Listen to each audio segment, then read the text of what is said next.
निवाड़ी जिले की धार्मिक और पर्यटन नगरी ओरछा में रामराजा सरकार मंदिर में नई परंपरा की शुरुआत हुई है। मंदिर खुलने के समय और शाम को मुख्य आरती के दौरान एक के बजाय 5 गणवेशधारी गार्ड रामराजा सरकार को देंगे सलामी। ओरछा में भगवान राम को राजा के तौर पर पूजा जाता है, ऐसे में उनको रोजाना सरकारी पुलिस जवानों द्वारा सशस्त्र सलामी चारों पहर दी जाती है। अभी तक एक गार्ड की सलामी की रस्म को पूरा करता था, लेकिन अब से इस सलामी को 5 गार्ड पूरा करेंगे।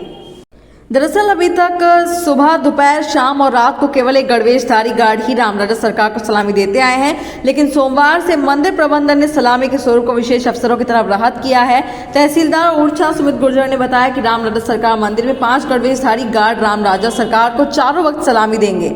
मंदिर समिति और जन सदस्यों की सर्वसम्मति से ही इस नई परंपरा की शुरुआत की गई है। रामराजा सरकार को प्रतिदिन सुबह खुलने के समय और शाम को मंदिर खुलने के समय की आरती के दौरान 1 से 4 की अनुष्ठानिक गणवेश धारण गार्ड की सलामी देने का निर्णय लिया गया। विश्व का एकमात्र ऐसा मंदिर जहां मर्यादा पुरुषोत्तम राम की पूजा भगवान के रूप में नहीं बल्कि मानव स्वरूप में राजा के रूप में की जाती है। जहां मंदिर में नहीं, रानी महल में विराजमान है राजा राम, जहां श्री राम को एक राजा की तरह चारों पहर सरकारी पुलिस जवानों द्वारा दी जाती है सशस्त्र सलामी। इसके अलावा यहाँ किसी भी वीआईपी को गार्ड ऑफ ऑनर पेश नहीं किया जाता है, चाहे वे राष्ट्रपति हो या प्रधानमंत्री। ये परंपरा आज की नहीं बल्कि करीब 450 वर्ष से सतत चली आ रही है। प्रतिदिन पुलिस के जवान बकायदा आज भी चारों पहर गार्ड ऑफ ऑनर पेश करते हैं, जबकि सूर्यास्त के बाद किसी भी वीआईपी को गार्ड ऑफ ऑनर पेश नहीं करने की स्थापित रीति के बावजूद भगवान श्री राम को सूर्यास्त के बाद भी ओरछा में गार्ड ऑफ ऑनर पेश किया जाता है।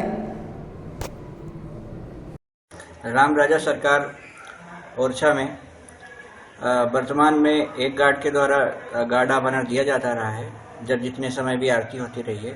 अब प्रशासन द्वारा, कलेक्टर महोदय और एसपी साहब द्वारा निर्णय लिया गया है कि प्रातःकाल और सायंकाल की आरती में 1-4 के गार्ड द्वारा गार्ड ऑफ ऑनर दिया जाएगा।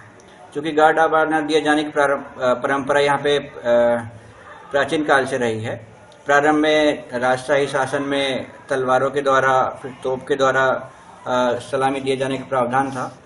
वर्तमान जब से मंदिर राज्य शासन के उसमें अधीन आया है, तब से पुलिस के द्वारा गार्ड ऑफ ऑनर दिया जाता रहा है। अभी तक व्यवस्था एक गार्ड के द्वारा सलामी दी जाने की रही है। अब निर्णय ये लिया गया है कि 1-4 की गार्ड द्वारा सलामी दी जाएगी।